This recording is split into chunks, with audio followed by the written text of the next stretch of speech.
এই যে সুবিধের নয় সময়, এই যে সুবিধের নয় সময় মাথা যতই উঁচু করুক, আমরা আমাদের 4 হাত 4 চোখে একে জুঝবই। তো আগে আমরা কয়েকটা শব্দের মানে জেনে নিই। সময়টা খুব সুবিধের না মানে একটা অসম্ভব খারাপ সময় চলছে। দুজনে মিলে সমঝে মানে ভালো করে বুঝে নিয়ে পার করতে হবে, মানে এই সময়টাকে অতিক্রম করতে হবে। তুমি তোমার ওই ছোট্ট 2টি হাত আমার হাতে রাখো, কষ্টের সৃষ্টিও উঠে দাঁড়াবো, ব্যাপারটা বুঝবো আর আহ্লাদ করব। আহ্লাদ মানে এক ধরনের আনন্দ, সে আনন্দ আমরা করব। অর্থাৎ এখন সময়টা খারাপ হলেও এই খারাপ সময় থাকবে না। আর বেঁচে বর্তে মানে বেঁচে বর্তে, এটা হচ্ছে বেঁচে বর্তে মানে কোনো রকমে জীবনে দমে না গিয়ে হাজার বাধা বিপত্তিকে সঙ্গে নিয়ে আমরা কিন্তু বেঁচে আছি। আর পাথরে ফাটলেও বাসা বানাতে যাদের আটকায়নি, দেখো পাথরে ফাটলে বাসা বানাতে মানে যাদের বাসা বানাতে আটকায়নি, এক্ষেত্রে আমার কাছে যে ছবিটা ফুটে উঠছে সেটা হচ্ছে বন্য গাছপালা। দেখবে পাহাড়ের মধ্যেও পাথরের খাঁজে কিভাবে গাছপালাগুলো বেড়ে ওঠে, আমরা কল্পনাই করতে পারি না। আমরা অনেক সময় এত সুন্দর মাটি দিই, নিয়মিত জল দিই, সার দিই, তাতেও গাছগুলো বেড়ে ওঠে না। কিন্তু প্রতিকূল পরিস্থিতিতেও অনেক গাছ কিন্তু বেড়ে ওঠে।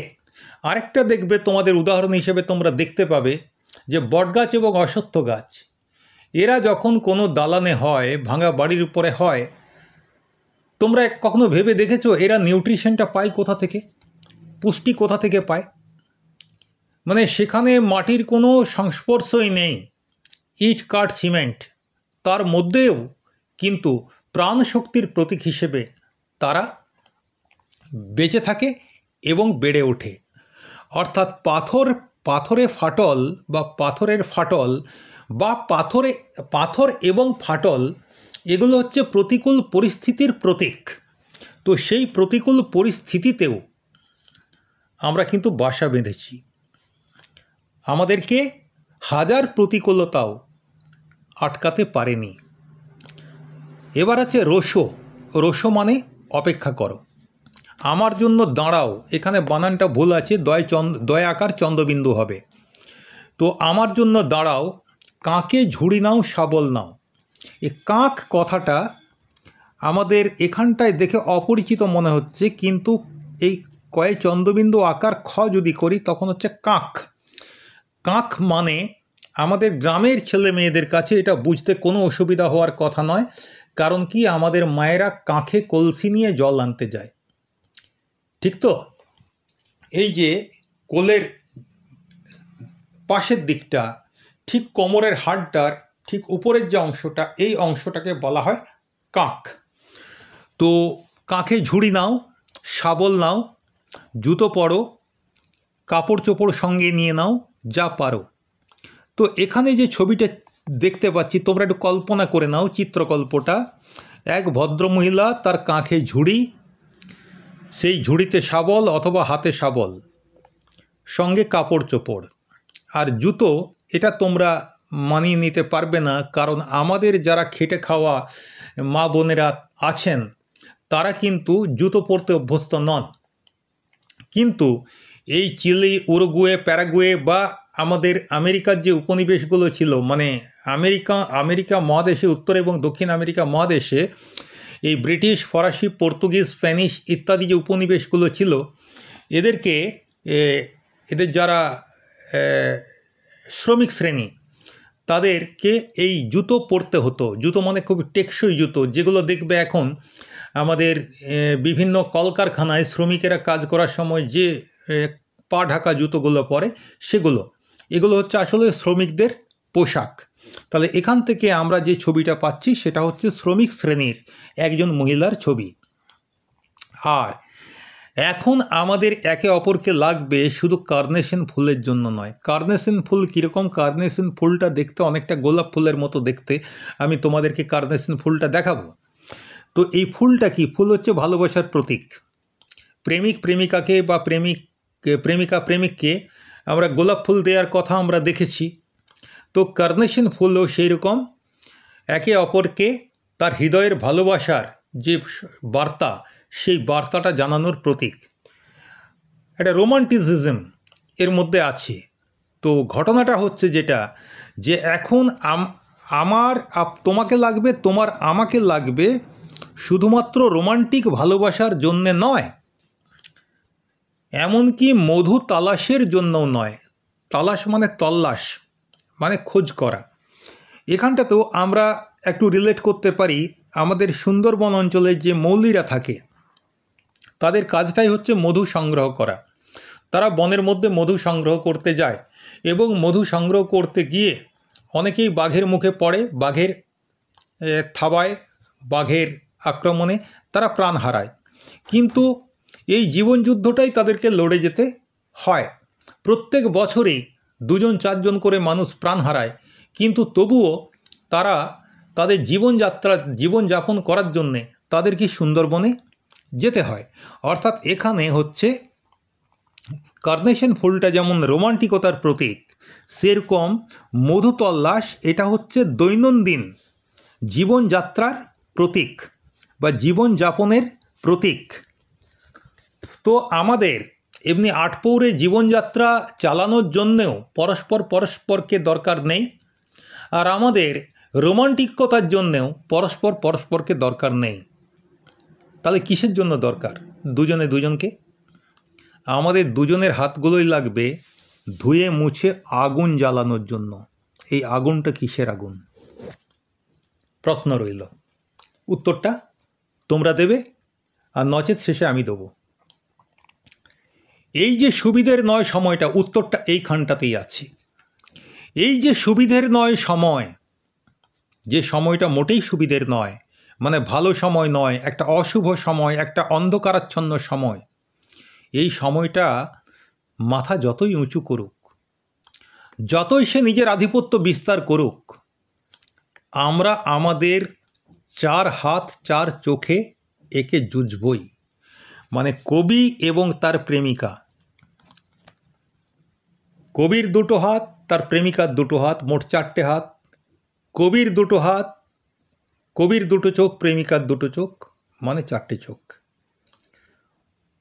অর্থাৎ আমরা হাতে হাত মিলিয়ে ঐক্যবদ্ধভাবে একে জুঝবই, মানে যুদ্ধ করবই।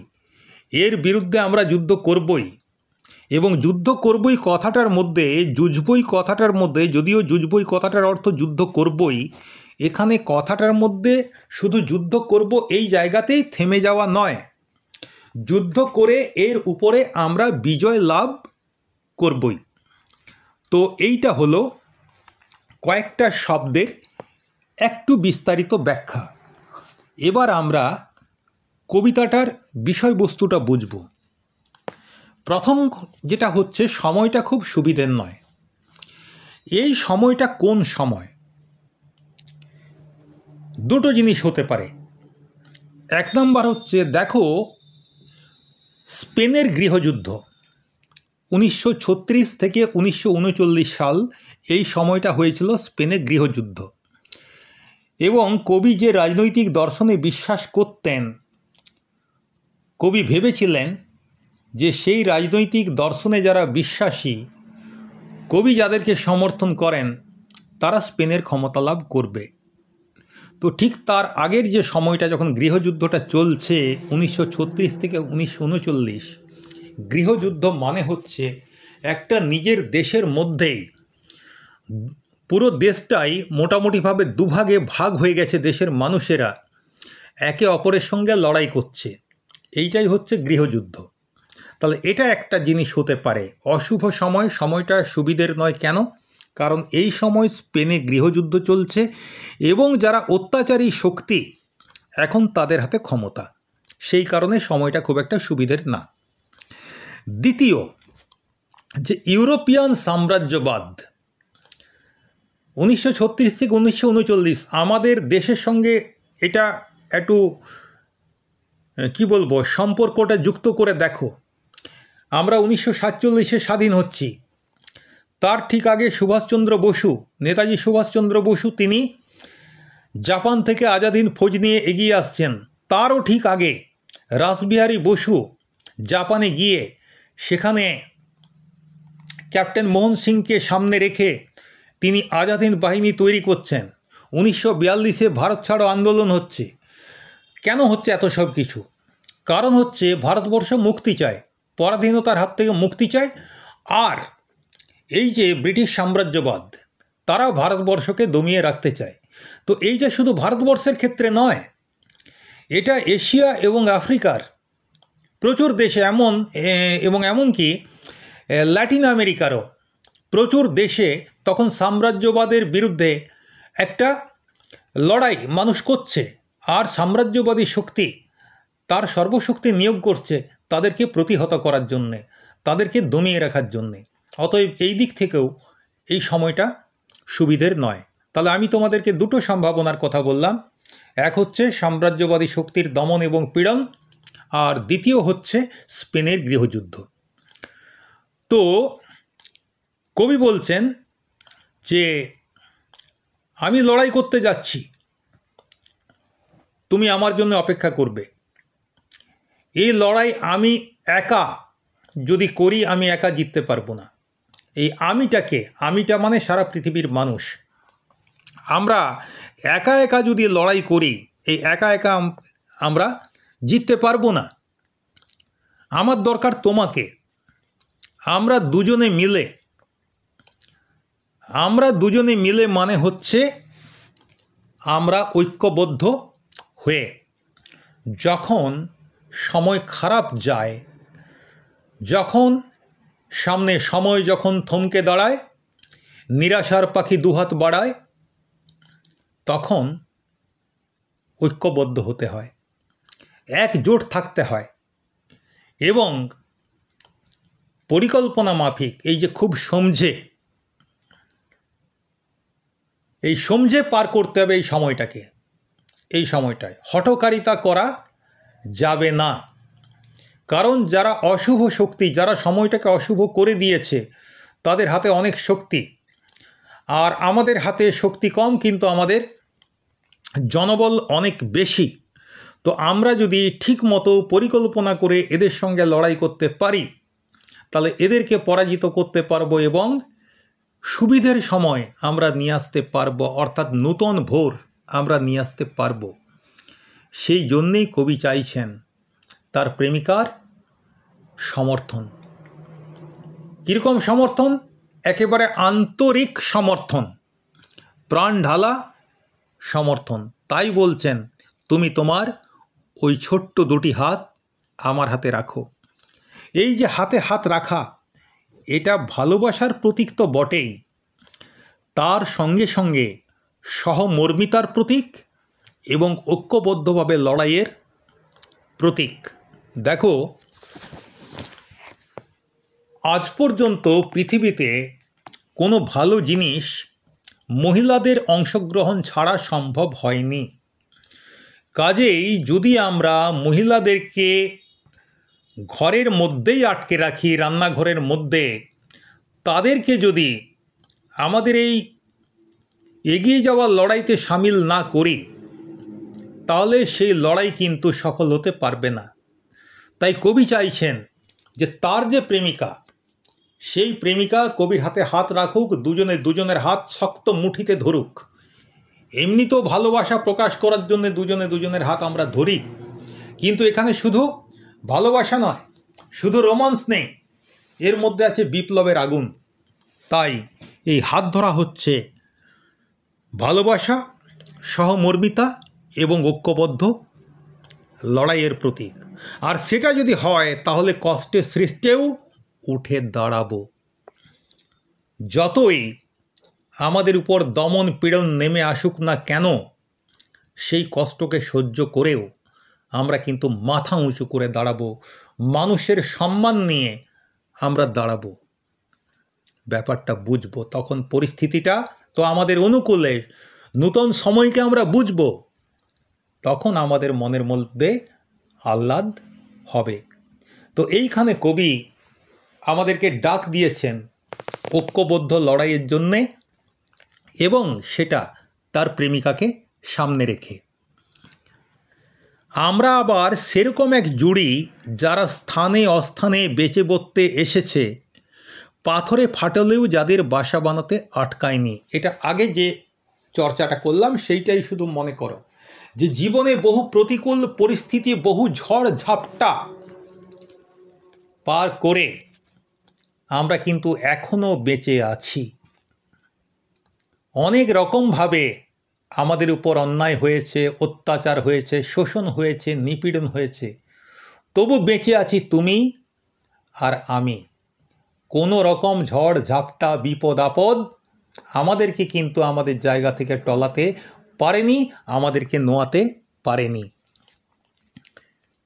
সময়টা যদিও মোটেই সুবিধার নয়, রোশো মানে অপেক্ষা করো, একটু অপেক্ষা করো, আমার জন্যে দাঁড়াও, আমি আসছি, আমার জন্যে তুমি অপেক্ষা করো, আমরা একসাথেই এগোবো। তুমি নিয়ে নাও তোমার কাঁখে ঝুড়ি, নিয়ে নাও শাবল, পরে নাও শ্রমিকের জুতো, কাপড় চোপড় সঙ্গে নিয়ে নাও যা পারো, আমাদের লড়াইয়ের ময়দানে নামতে হবে। এ লড়াইটা যে একটা দেশের সঙ্গে আরেকটা দেশের লড়াই এমনটা নয়, শোষিত, বঞ্চিত, নিপীড়িত মানুষের সঙ্গে শোষকের লড়াই, বঞ্চকের লড়াই, যারা শক্তিশালী তাদের বিরুদ্ধে লড়াই। তো তুমি আর আমি দুজনে মিলেই এই লড়াইটা লড়ব। এখন আমাদের একে অপরকে লাগবে, শুধু রোমান্টিকতার জন্যে নয়, শুধু দৈনন্দিন জীবনযাপনের জন্যে নয়, যাকে বলে গত বাঁধা জীবন, হ্যাঁ, একটা একঘেয়ে জীবন যাপন যেটা আমরা করি তার জন্যেও নয়, ঘর গৃহস্থালির কাজকর্মের জন্যেও নয়। আমাদের দুজনের হাত যখন একে অপরকে শক্তিশালী করবে, তখন সেই হাতগুলো ধুয়ে মুছে আমরা আগুন বানাবো। এটা কিসের আগুন প্রশ্ন করেছিলাম আমি, উত্তরটা হচ্ছে বিপ্লবের আগুন। বিপ্লব মানে অত্যাচারের বিরুদ্ধে বিদ্রোহ করে দেশের সমাজ ব্যবস্থায় পরিবর্তন আনা। সেই বিপ্লবের আগুন জ্বালানোর জন্য আমার তোমাকে লাগবে, তোমার আমাকে লাগবে। এই যে সুবিধের নয় সময়, এই অশুভ সময়টা, অন্ধকারময় যে সময়টা চলছে, এটা যতই মাথা উঁচু করুক, অর্থাৎ যতই দাপট দেখাক, যতই সে আমাদেরকে অবদমিত করার চেষ্টা করুক, আমরা আমাদের চার হাত চার চোখে একে জুঝবই মানে তো বলেছি যুদ্ধ করবই, কিন্তু যুদ্ধ করবই দিয়েই শেষ হচ্ছে না। আমরা আমাদের চার হাত এবং চার চোখে, অর্থাৎ একে অপরের সঙ্গে হাতে হাত মিলিয়ে লড়াই করে আমরা এর বিরুদ্ধে লড়াই করব এবং জিতব। এইটাই হচ্ছে আমাদের এই কবিতার মূল বিষয়। এবারে তোমাদেরকে বলেছিলাম কার্নেশন ফুল তোমাদেরকে দেখাবো। তো এই দেখো, এই হচ্ছে কার্নেশন ফুল। তো এর মাঝে একটা স্লাইড ঢুকে গেছে, কি স্লাইড আমি জানি না, তো এইটা তোমাদের দেখার দরকার নেই, একেবারেই দেখবে না, এটা আমার নিষেধ। কারণ ভিডিওটা এডিট করতে গেলে অনেক সময় লেগে যাবে, সেই জন্য আমি এডিট করতে পারছি না। তো এই কার্নেশন ফুল তোমাদেরকে দেখাবো বলেছিলাম, দেখালাম। আরেকটা তোমাদের জন্য বোনাস যেটা রয়েছে, সেটা হচ্ছে যে কবিতার অনুবাদ, সেই কবিতাটার যে ইংরেজি রূপ, সেটা তোমাদের জন্য আমি এখানে নিয়ে এসেছি। কবিতাটার নাম হচ্ছে with her, Pablo Neruda. As times are hard, wait for me. Let us live them to the full. Give me your tiny hand. Let us rise up and suffer. Let us experience, hop about. We are once again the couple who lived in hirsute places, in harsh nests of rock, যেটা বললাম মিলছে কি না, যে ওখানে বানানে ভুল আছে।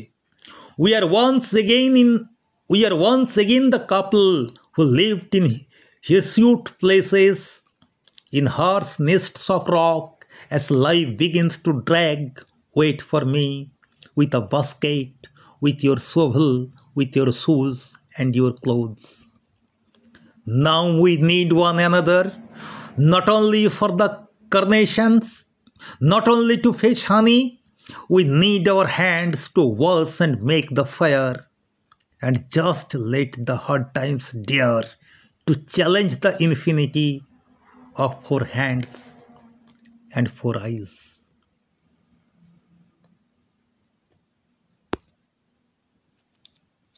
আশা করি তোমরা বুঝতে পেরেছো। তো এই ভিডিওটার মধ্যে 2-1টা বাড়তি স্লাইড এসে গেছে, সেগুলো তোমরা ইগনোর করো।